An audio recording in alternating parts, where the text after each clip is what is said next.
Three questions for homework last night on page 819 based on mass defect and binding energy. We have a nuclear reaction, a nuclear fission reaction, or a nuclear fusion reaction. We lose mass. That difference in mass, that loss of mass is called the mass defect. That mass defect ends up manifesting itself in energy being given off. What we want to do, and the questions on page 819, is find that energy that's given off as a result of the mass defect, which is, for lack of a better term, the missing mass, the mass that is lost in a reaction. I want to do question 2 and 3 here. The reason I want to do 2 and 3 as opposed to question number 1 is because question 2 requires us to balance an equation, and then number 3 requires us to find the energy that's released in that equation. Basically, if we can do 2 and 3, then we can definitely do question number 1. If we struggle with 2 and 3, then we might struggle with question number 1 as well, and then you can ask me about it. Hey, but I'm going to assume that if 3 is good, then 1 is good as well. Number 2 says uranium-235 nucleus absorbs a neutron. Uranium-235 is 235 protons and neutrons and 92 protons. Where do I get that number from? 92. Remember we went through isotope notation and I told you that sometimes you'd see it written like this, uranium-235, and you wouldn't have the atomic number given to you? Where do we get that from? Yeah, you got to get it from your periodic table. There's 2 numbers for each element in your periodic table. One's a big number, one's a small number. The big number is going to be a decimal number. You will never use that in physics 30. The only thing you use from your periodic table is the smaller number inside the box by each element, and that's the atomic number. Okay, uranium is an atomic number of 92. We have a neutron being absorbed by that uranium-235. Does it matter what order I put those in, by the way? I have to put the neutron on the left side of the equation, but it doesn't matter whether I put it first or second. So 1 neutron plus uranium-235 or uranium-235 plus a neutron makes no difference in the world. Just got to be on the left side, the reactant or the parent side. Okay, it splits up into bromine-87 plus lanthanum-146. Plus some neutrons. But we don't know how many neutrons we have here. Let's figure that out. 1 plus 235 is 236. 0 plus 92 is 92. So we have to make sure we have 236 and 92 on the right side as well.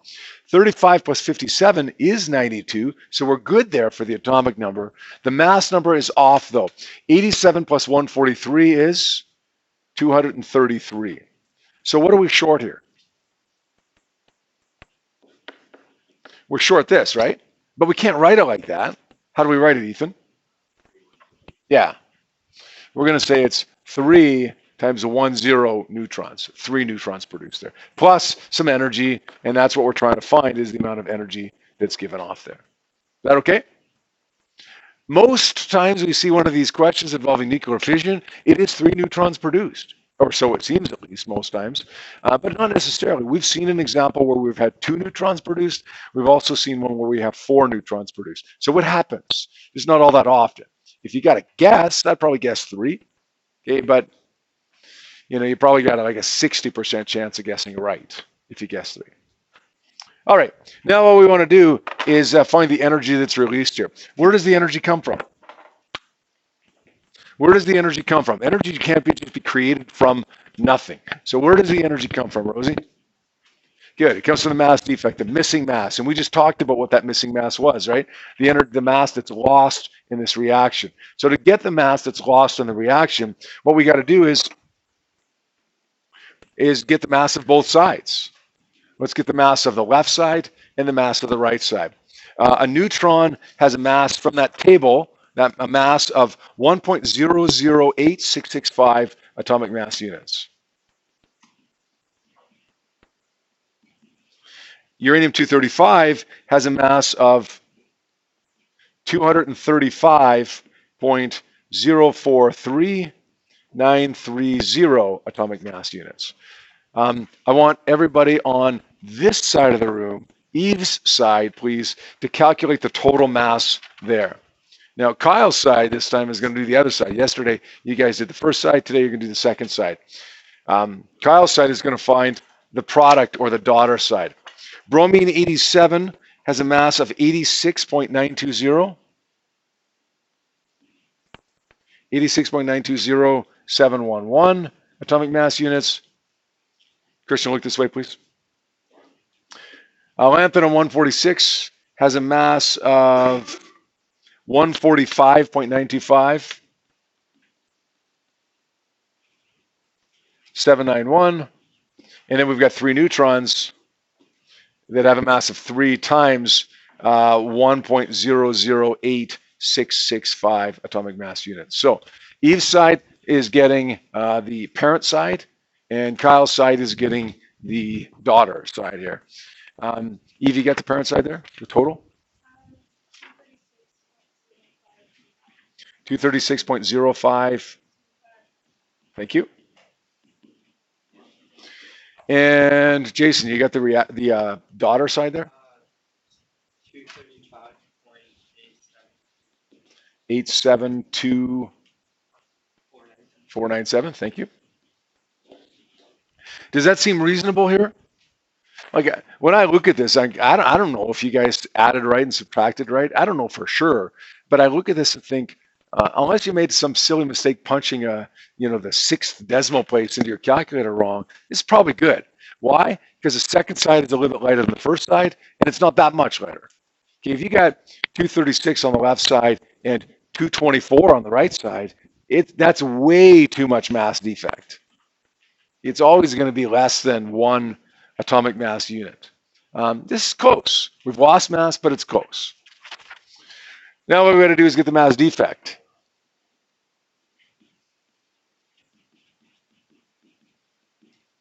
The mass defect is the difference in mass between those two masses, what we start with and what we end with. So 236.05 minus 235.87. You can see in these questions where the mass defect is so small, it's really important that you carry the decimal place through, right? That you don't round until you get to a final answer. What is it when we do the subtraction there? 0.2-ish or so? 0.180.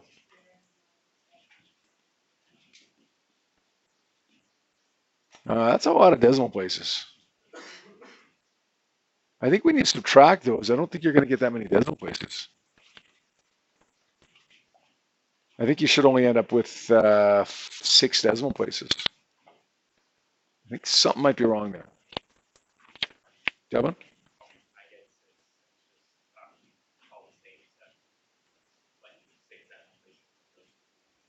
Okay. So I think something, you put something at the end of it that made it off. Because if you subtract 3.2 minus 2.1, you're going to get 1.1, right? Not 1.10493, right? So 0.18069. Devlin, one more decimal point. 0098. Okay, thank you. Now that's your mass defect in atomic mass units. You got to convert that to kilograms, right? The good news is if you see this on an exam, it'll likely be in kilograms already. Not for sure, but it'll likely be in kilograms already. So let's get that in kilograms now. We know that 1 atomic mass unit is 1.66 times 10 to the minus 27 kilograms. And we know that 0.180098 atomic mass units is equal to X kilograms. So what is that? What is that atomic mass units in kilograms? Fraser, you got that?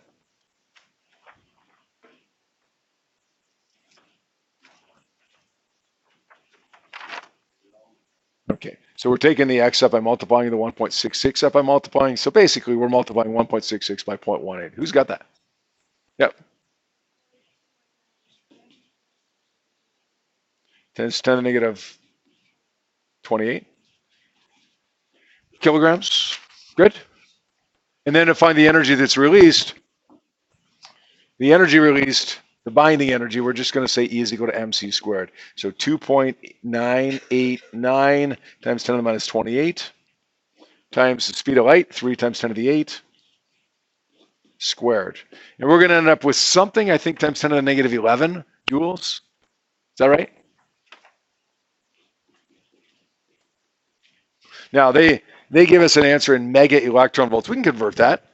What is that value, by the way, in joules? Fraser? 2.6? 2.69, thank you.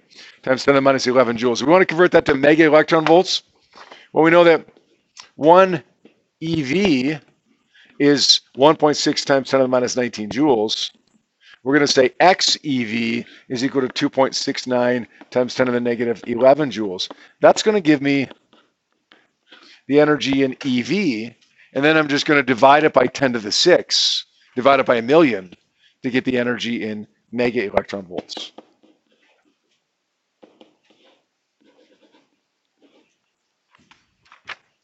All right? You guys comfortable with that? It's not often that I've seen one of these on a test or an exam, and when I have, it's been in kilograms already. But you know what? I actually kind of look forward to the possibility of seeing one of these on an exam. Just like with the Michelson rotating mirror experiment, this is very recipe based. And most of the things that we do, we have to think hard about. As much as we look at the question here and say, oh boy, like, what do I do with that? Once you remember what to do, like, it's the same thing. It's not really that hard once you recognize what to do. Let's spend a couple minutes reviewing the Rutherford experiment. Then we'll go back through the Bohr model of the atom and how it's different from the Rutherford planetary model of the atom. And then we'll go into a little bit more detail about the Bohr model of the atom. And that'll be it for us for today. All right. The Rutherford experiment that was used to determine the model of the atom, we talked about this yesterday, right? It involved a box, essentially a box of radioactive particles that produces alpha particles. Not a box of alpha particles, but something that produces alpha particles. These alpha particles get released one by one out of the box towards this really thin layer of gold foil. And get the screen that surrounds this whole thing that allows us to detect where these alpha particles strike as a result of colliding with this gold foil. Now, when Rutherford and his assistants observed what happened to each and every one of these alpha particles by looking at where on the screen they struck, they found that most of the alpha particles did what? Most of them went straight through the gold foil.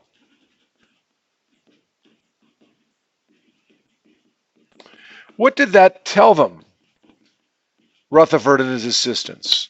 The fact that most of them went straight through, Ethan. Yeah, most of the atom is empty space.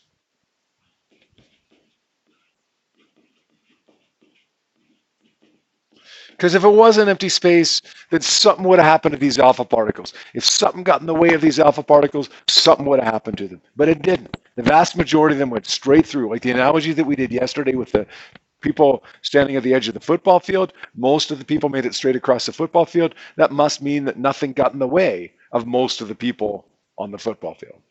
Most of the atom is empty space. Now, not all of these alpha particles went straight through. Some of these alpha particles, a significant number, certainly a minority, but still a significant number, changed directions. They were deflected. We'll say some were deflected. What did that tell them?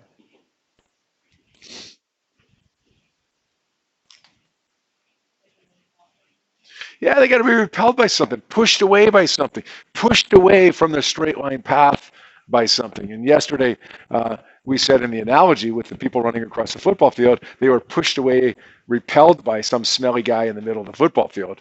Okay, these things, these alpha particles are going to be pushed away or repelled by something else that's positive. Something small. It's got to be small, right? It's got to be small because most of the atom is empty space. If it's mostly empty space, then this thing that's positive can't be very big. We'll call it a nucleus. It's small. And in order to repel the alpha particles, it's got to be positive. A few of the alpha particles, like a huge minority here, but a few of the alpha particles did what? Yeah, a few of them bounced back.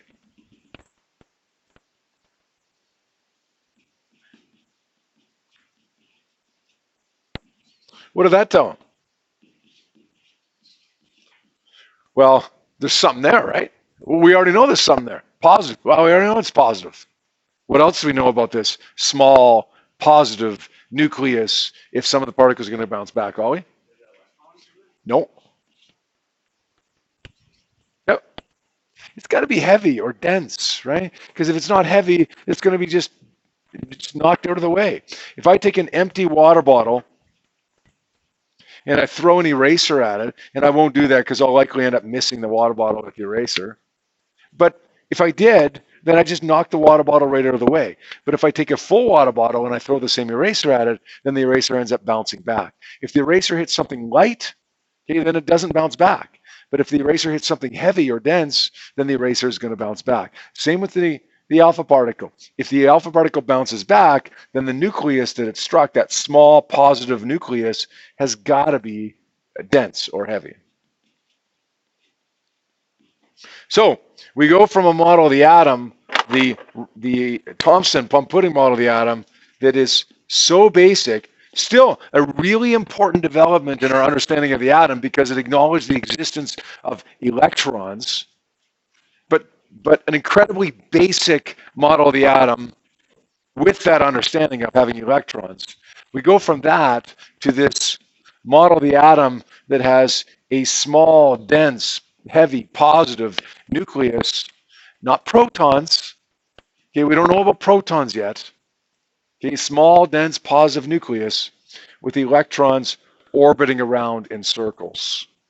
Now, Rutherford said that these electrons can orbit around in circles wherever they want. What did Bohr say about that?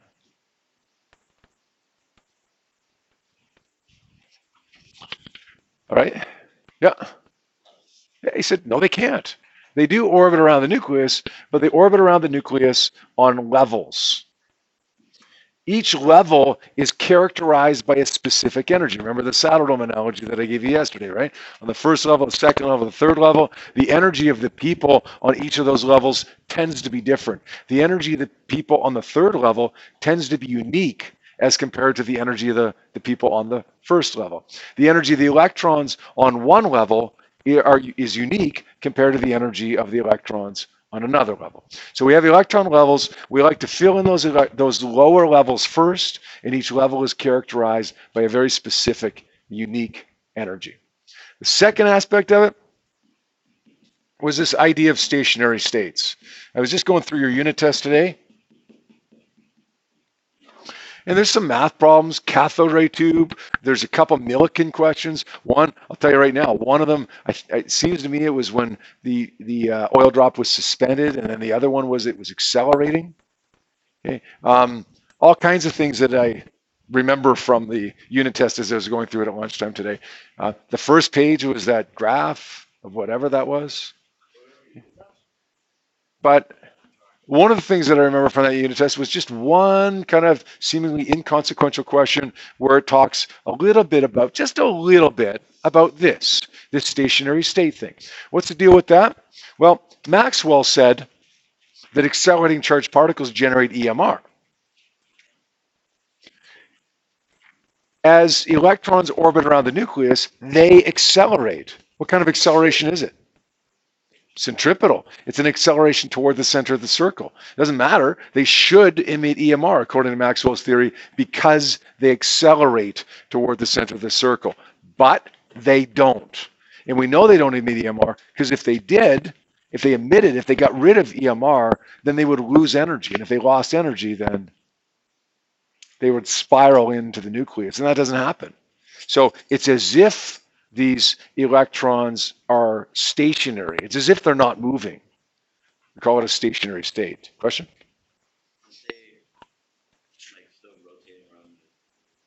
Yep.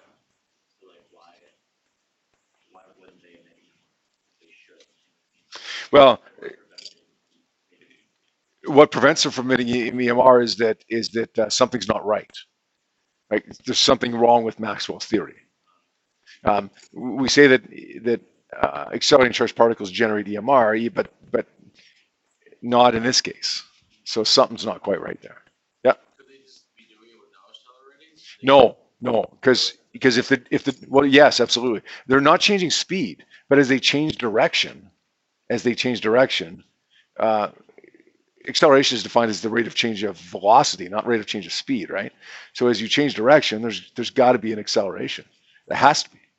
Even if it is going at a constant speed, there's still an acceleration. But yet they don't give off EMR. It's as if they're stationary, a stationary state. The third aspect, we talked about transitions now, right? We can jump to a higher level. What do electrons have to do if they're going to jump to a higher level?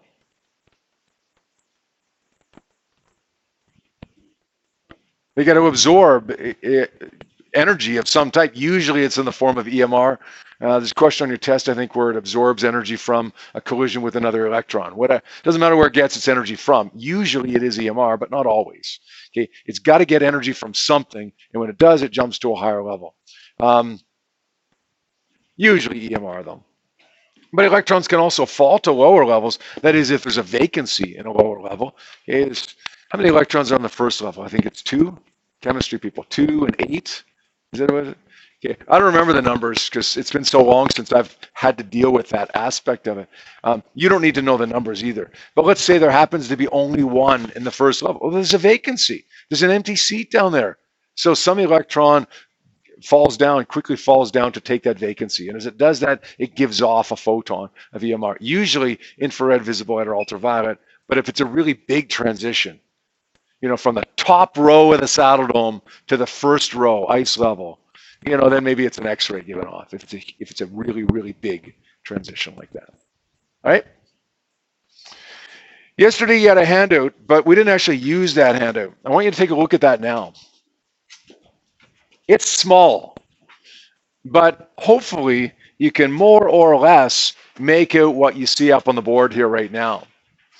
What I want to do now is continue with the Bohr model of the atom and talk about the spectra that are produced, or the light that is produced or absorbed when we have electron transitions. I want to separate the first diagram from the last 2 diagrams. The first diagram is meant more as a reference diagram for us, as a comparison. So we can compare the second diagram and the third diagram with something. So I'm going to label them. Diagram 1, 2, and 3. The first one is this reference diagram. Now the first one, we have this solid, incandescent source. It's high density, hot matter. Heated, it's a solid, a liquid or gas under high pressure.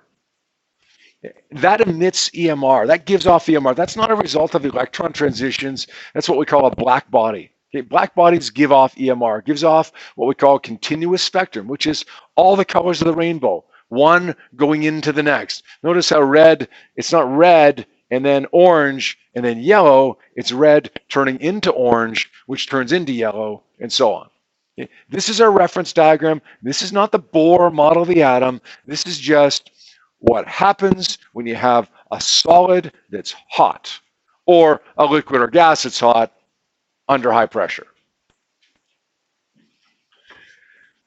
It's a light bulb that you have at home, at least the old-fashioned light bulbs, the incandescent light bulbs that we have at home, right, Thotis? Look up here, please. If you look at that light bulb that you have at home, that old-style light bulb that a lot of us still have at some place in our house because they haven't burned out yet,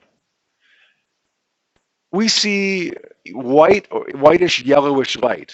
But if we put a prism or a diffraction grating in front of that, then it would actually split that white light up into its colors, and we'd get that continuous spectrum, right? Now, I want to switch gears a little bit. Instead of having a solid or a liquid or a gas under high pressure that are heated, I want to take a gas, heat it up, but put it under low pressure or low density, low pressure. That's going to emit EMR as well, but that's going to emit EMR as a result of electron transitions, transitions of electrons from high levels to low levels. That's going to produce what appears to be white light. If we look at it, all these different colors of EMR coming off of it look like white light. It looks the same as the incandescent light source. But if I put a prism or a diffraction grating in front of it, then we split up that white light, it's no longer a continuous spectrum. We realize that when we had the hot solid or the hot gas or liquid under high pressure, we got all the colors of the rainbow produced. We realize when we have a hot gas under low pressure, we don't get all the colors of the rainbow produced. We just thought we did. It just looked like it did before we put the prism or diffraction grating in front of it. So here's what happened when I put the prism or diffraction grating in front of it.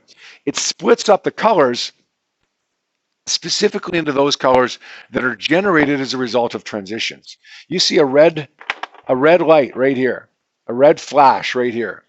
That corresponds to a single specific transition of one electron from one higher level to a lower level. Now, you also see a yellowish flash produced, and blue, and indigo, and violet, and a couple greens over here. Each of these lines corresponds to a different transition that's taking place inside some atom, from a high level to a low level. And the thing about this is that it's unique. I can take a look at that spectrum and compare it against other spectra and determine what element I have. Because this spectrum is going to look different for this element than it is for any other element. I got a I just look. I get a telescope for Christmas, let's say. I'm looking up in the sky and I see this star. Nobody's ever saw it before. Hey, look at this. I just discovered a star. I just observed a star that no one else has ever seen before. I've discovered a star. They're going to name it after me. But I want to find out what it's made out of. Well, it's hot and it's glowing. Let's put a diffraction grating in front of it and split up that light into this, into these colors that really that white light is made of. And then let's compare it against known spectra and identify what's in the star. Because the spectrum for this element is unique, and for every element is unique, I can identify what element I have based on its spectrum. It's kind of like a fingerprint, right? It's a fingerprint for elements. It's different for every single one of them. Thought discussion? Yeah. Like white light, like real white light with all the colors in there? Okay.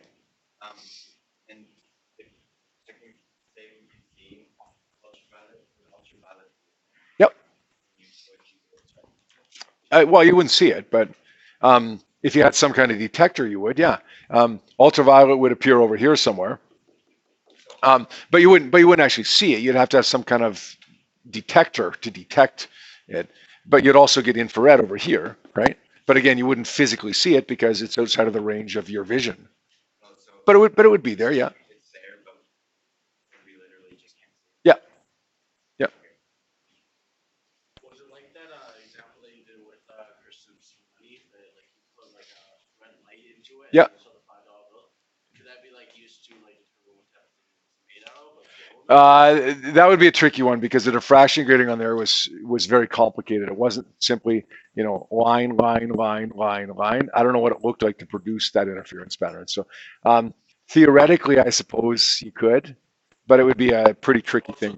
the lines you mean are diffraction, they're not the actual. The lines are the diffraction grating. That's where the light goes through, and then causes the interference pattern on a screen somewhere.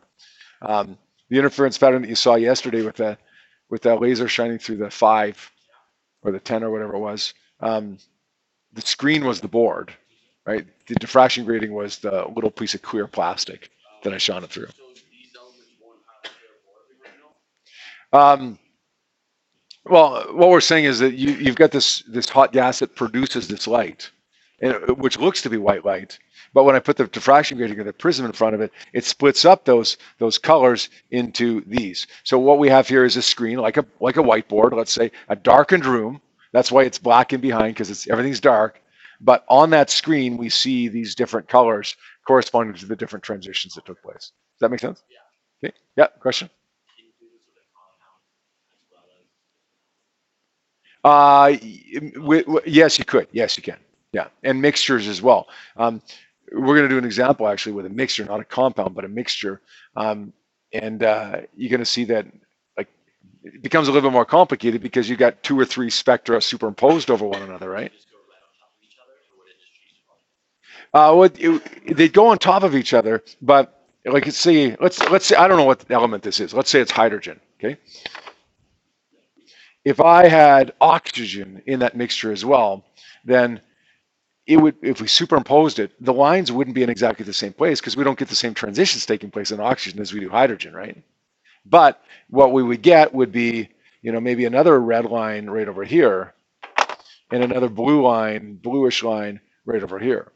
So then it becomes a little bit more complicated because now we've got to find elements that will produce all of these, right? Combinations of elements that will produce all of these. It's still not crazy, but it's harder when you're dealing with multiple elements than a single element. Yeah. Yep, Christian. So, like, since dogs can't are like colorblind, if you were to What do we got in the third diagram here? You can see clearly the difference between the first diagram and the second diagram, right? Electrons are falling from a high level to a low level. Electron transitions in the second diagram, and we're producing specific frequencies as opposed to, in diagram number 1, all of the frequencies. Diagram number 3, what do we got here? Well, it looks like in diagram number 3, if we take away this cold gas there, pretend it's not there, then it looks like we have the first diagram.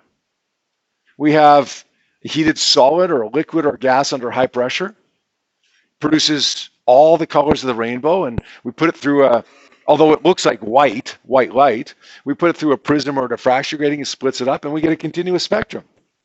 Why do we have black lines on that continuous spectrum, though? Because this cold gas absorbs photons. This cold gas steals away some of the photons. In the top diagram, diagram number 1, we had all the colors of the rainbow produced. In diagram number 3, we have all the colors of the rainbow produced. But because we put this cold gas in there, and certain photons were absorbed by the cold gas in order to send electrons up to higher levels, from the first level of the saddle dome to the third level of the saddle dome, then now what we have is a continuous spectrum minus the photons that were absorbed. So what would we say in diagram number 3? Well, we had that continuous spectrum, except that a red line right there was taken away because it was absorbed by an electron, causing the electron to jump to a higher level. And there was a yellow line absorbed, and there was a couple blue lines and a couple green lines and so on. What do you notice about this emission spectrum? We call it an emission spectrum versus this absorption spectrum. Yep. They're the exact opposite, right? This hot gas is producing certain photons as the electrons fall to lower levels.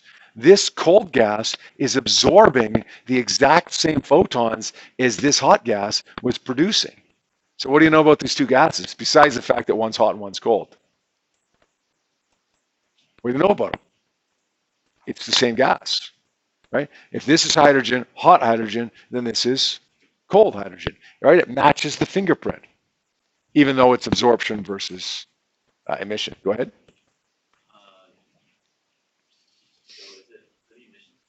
Yep. No. That's a good question though. In the emission spectrum, is it black because of the hot gas? No, it's black because in the absence of any light, you have darkness. So we have darkness everywhere over here for diagram number 2, except in certain places that correspond to the little flashes of light that came from that hot gas. So then if you replace the hot gas instead of the cold gas, it would all be black. And then if you replace the cold gas with hot gas, it would all be rainbow. That wouldn't be any green. Yes. Yeah, no, that's a really good observation, actually. If you replace this hot gas with cold gas right here, then what would you see over here? Blackness. because you wouldn't get these electrons falling to lower levels. And if you replace the cold gas with hot gas, you wouldn't get that absorption, so you'd end up with just the continuous spectrum again. Yeah, that's a good observation. That's the kind of thing, actually, that you know, you're probably not going to be asked specifically that on the test or exam, but that's the kind of thing that helps us to understand what's happening here, as opposed to just kind of remembering a couple little things, right? What could we be asked about this on the test? Going back to what Ollie asked a few minutes ago. Well, when do we get an emission spectrum? When do we get an emission spectrum? Well, not when we have a light bulb with a cold gas. When do we get an emission spectrum? A line emission spectrum here when we have a hot gas under low pressure or low density. Sometimes you see the word density used instead of pressure. When do you get a continuous spectrum? If it's a solid, or if it's a gas under high pressure. Okay. What else could you be asked? Oh, what element do we have here? What mixture do we have here based on the spectrum? We've got hydrogen that produces these lines. If this is on a diploma exam, this is probably going to be in color. Right? But in the end, if it's not, it's no big one. We have a line right here that would be a certain color, a line right here that would be a certain color, a line right here that would be a certain color, and so on. Helium looks, you can see it looks different, right? My fingerprint is different than your fingerprint. Sodium looks entirely different here. Again, my fingerprint is different than yours. What do you got here for your unknown gas mixture? You're looking up at this star that you've discovered. You want to find out what it's made out of? Well, you know what sodium looks like. You know what helium and hydrogen look like. Let's see what we got here. Does this unknown gas mixture contain sodium? Yeah. All of the lines in sodium are present there. All of them are.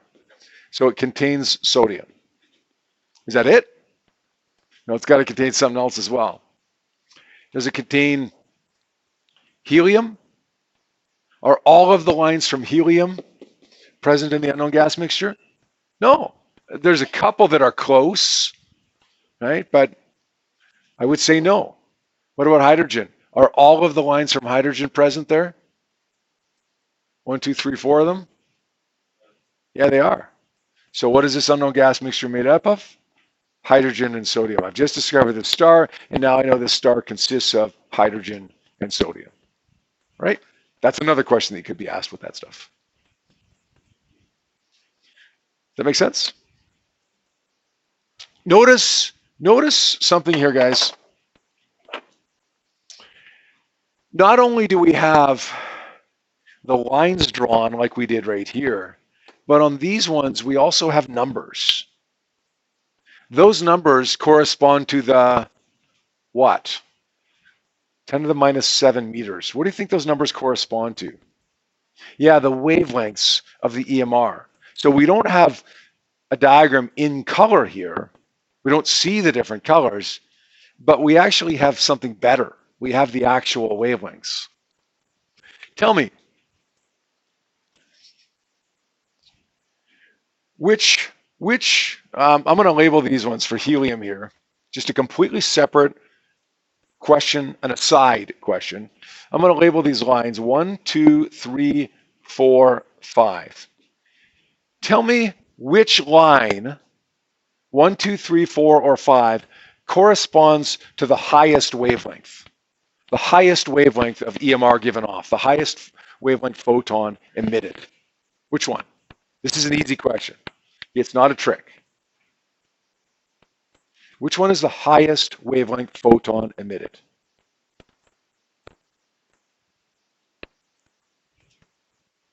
Which was bigger, 7 or 4.5? 7. So this one, number 5, would be the highest wavelength, right?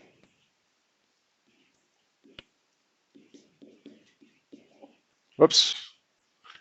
Should be number 5.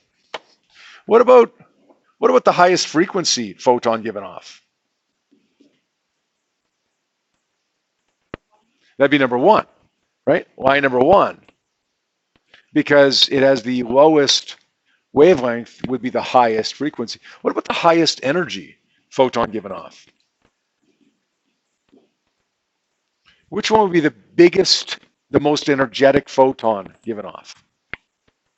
What was it? It'd be highest energy would be number 1. because big wavelength corresponds to small frequency, which corresponds to small energy. That make sense? What about, oh, here's the toughest one for you yet. What about the biggest transition? The biggest electron transition?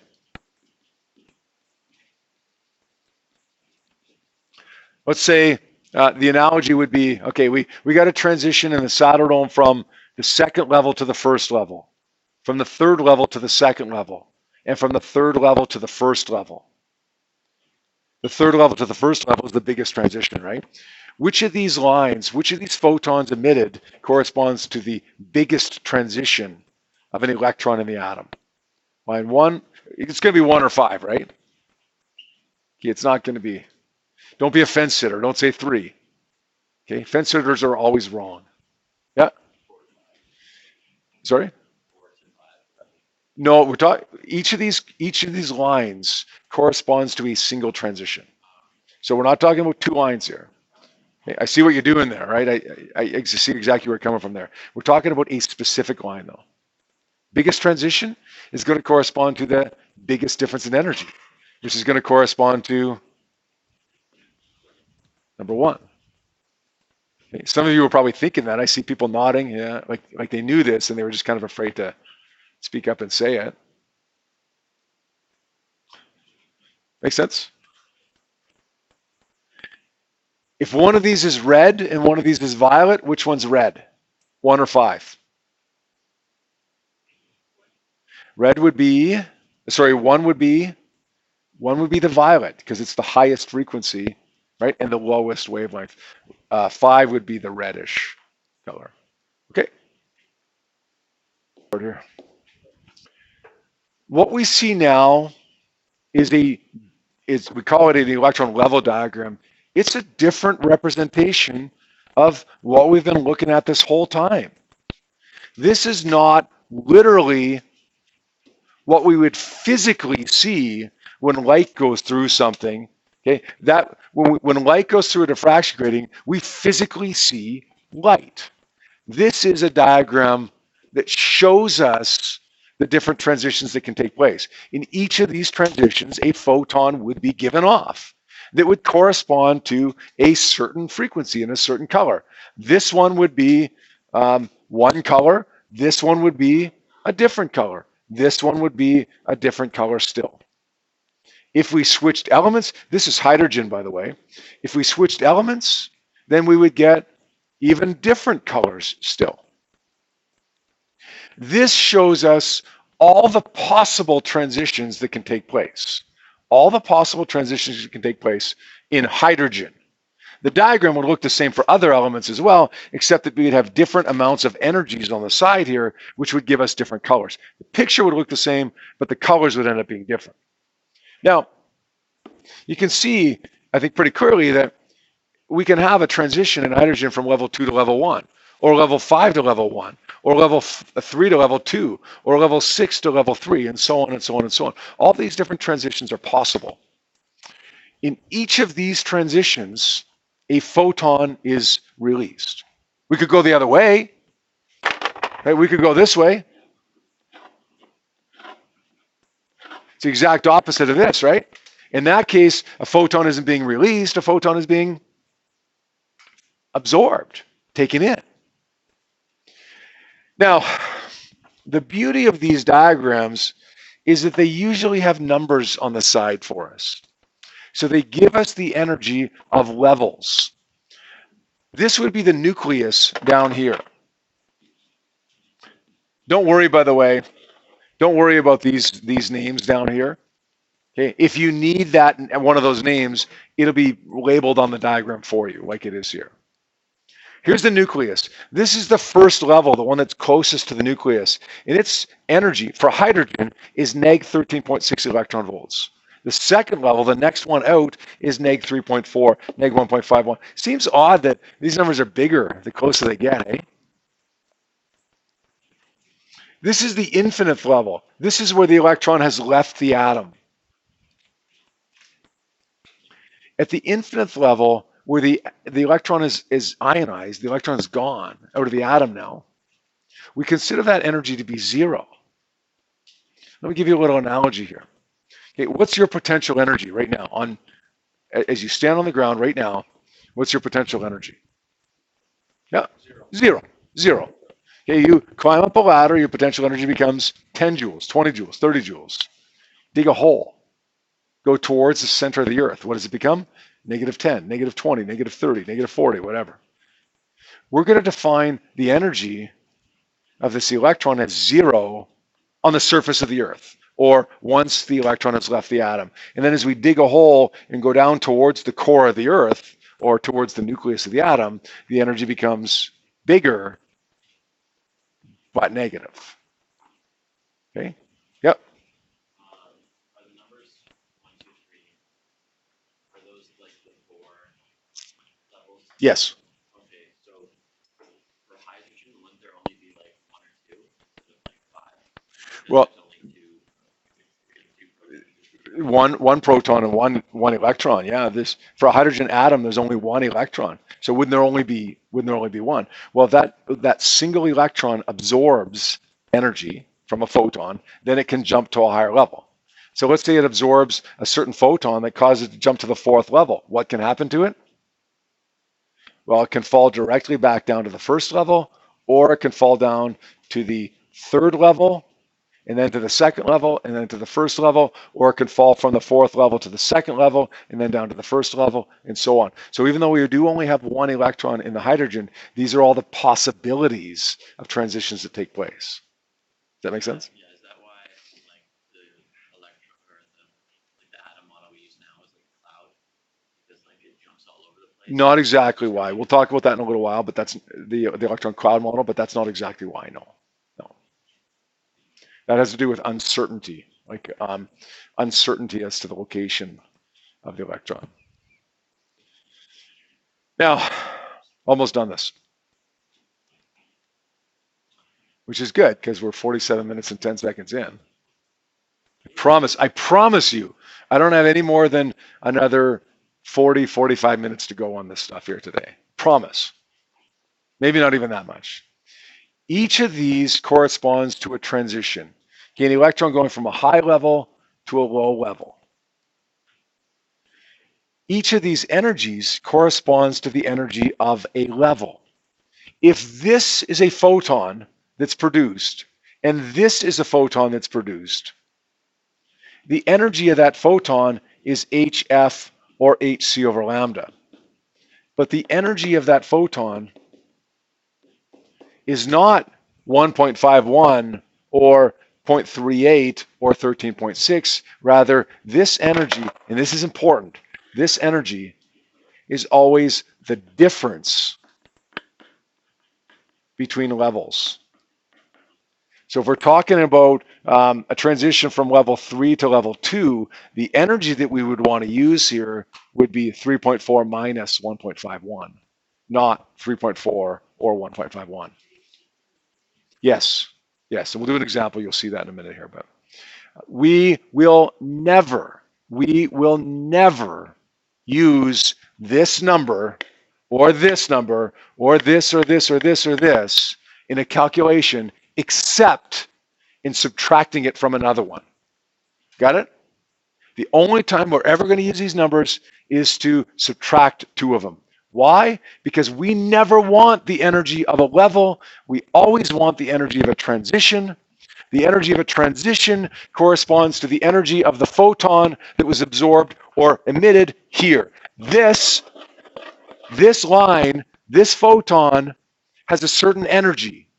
And that energy corresponds to the difference between two of these numbers. Not a single number, but the difference between two of them. Is that okay? Yeah, Ethan? So Ethan, your question is, if you have something that's not hydrogen, is it going to look different? Are you going to have more levels? Well, understand a couple things. First of all, if you have something other than hydrogen, these numbers will all be completely different. Okay? But if you have something other than hydrogen, the basic diagram will look the same. This diagram doesn't show all the possible levels. Like I ran out of space up here. Notice how first and second, they keep getting closer together here. Well, I run out of space. I could go to an infinite number of these. I went to level 6 and then kind of skipped to infinite. I could have went 6, 7, 8, 9, 10, 11, 12, 68, 69, 70, 71. There's not more levels in something else just because there's more electrons. There's not more possibilities, that is. The spaces between each level would get progressively smaller as you get closer to the infinite level. No, that depends. That just depends on the element itself. Notice the reason we draw this such a big space and this is smaller space and this is smaller space, look at the numbers here. Right? This is about 10 difference, right? This is about 2 difference. This is about a half difference, right? The difference in energies keep getting smaller. And those energies are purely a function of the elements. So yeah, I wouldn't want to say in another element, the spacing would be slightly different, but I wouldn't want to say it would be more or less. Okay, let's do an example and a couple quick examples, and then we'll pretty much call it a day here, okay?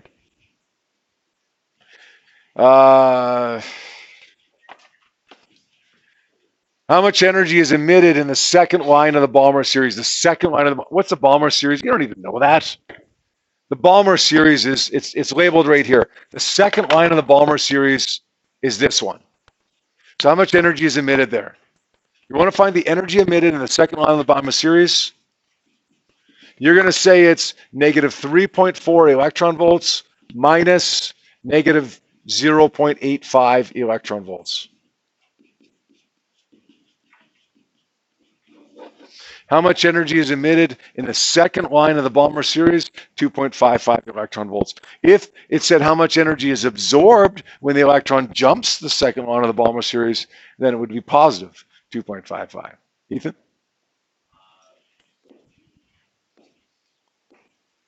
Here's my second one. The ionization energy for an electron on the first level. What does ionizing mean? Leave the atom. The electron leaves the atom. The ionization energy for an electron on the first level. Well, delta E is equal to EF minus EI. The energy of the infinite level, which is where the electron has gone when it's become ionized, is 0. So we're going to say it's 0 minus final minus initial. Notice when the photon was given off, it was a negative value. When the photon is absorbed, it's a positive value. I want to ask you one more quick little thing here. It's not part of a question here. Just a little aside, and then I'm going to pretty much shut it down. If I asked you for the frequency of the photon given off right here, how would you find it? Yeah. Yeah, we'd set that energy equal to HF. Not this energy or not this energy, because we never use this or this, right? Except in subtracting them. You always want to use the difference. Yeah. I think it's negative 2.55. Negative 3.4. Minus 0.85. Yeah. Yeah, I think it works out to be 2.55.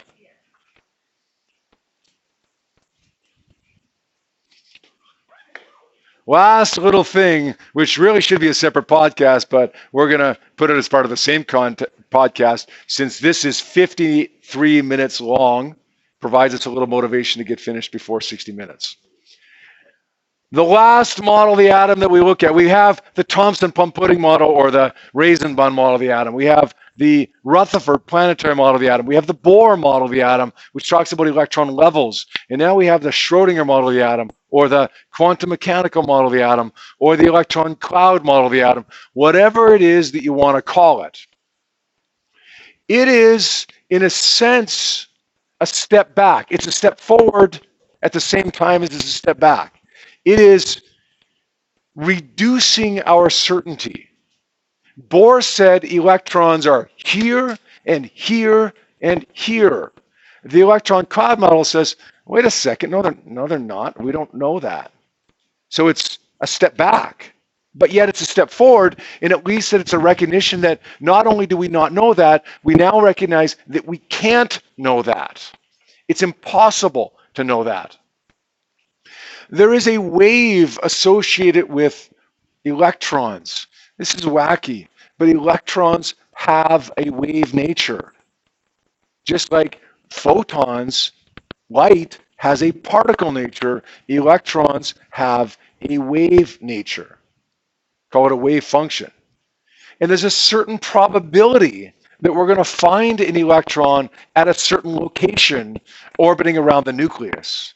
Not that we don't know where the electron is, because it's a wave, it doesn't have a pinpointed location. But there's a certain probability that we're going to find it in that location. Here's our nucleus. Here's a cloud that surrounds that nucleus. There is a certain probability that we're going to find the electron in this location. There is also a certain probability that we're going to find that same electron in this location. The most probable place we're going to find it is where Bohr predicted. But we don't know that. So it's a step back from Bohr in the sense that we can't say exactly where it's going to be like Bohr thought we could, but it's a step forward in the sense that we know now that we can't say where it's going to be because of the nature of the electron. It's a wave function here as opposed to particle here. Now, it can be found anywhere within this cloud. The most probable location, again, is exactly where Bohr said it is, but that doesn't mean it's going to be there for sure. Right now, I got 3 minutes left. Right now, the most probable location for Mrs. Ostapchuk would be her office. Okay, if we went down to her office, we would likely find her in her office. That's the most probable location. Where is there a possibility she's in a classroom right now? Sure, she teaches a class. She could be in a classroom. She doesn't teach very much, but she could be teaching in a class. So there is a legitimate probability that she's in a class. Maybe she forgot something at home. Maybe she went home. There's a smaller probability that she's at home, but it's a real probability, right? There's also a probability, albeit a really small probability, that she got on an airplane a couple of days ago and went to Toronto. But it's a small possibility, right? Guess where she is right now? She's in Toronto. There is a real possibility that this electron is anywhere. The most probable spot is where Bohr said it was, like the most probable location of Mrs. Ostapchuk is her office, but that doesn't mean she's there. Okay, just because she's likely there doesn't mean she is there. Okay, just because the electron is most likely in the Bohr orbital doesn't mean, well, it is in the Bohr orbital, but the location of it is where Bohr said it is, doesn't mean that it is actually there. Okay, we say that, we talk about the electron cloud model, the quantum mechanical model, as kind of being a model of uncertainty. We don't know. We can only predict based on probabilities.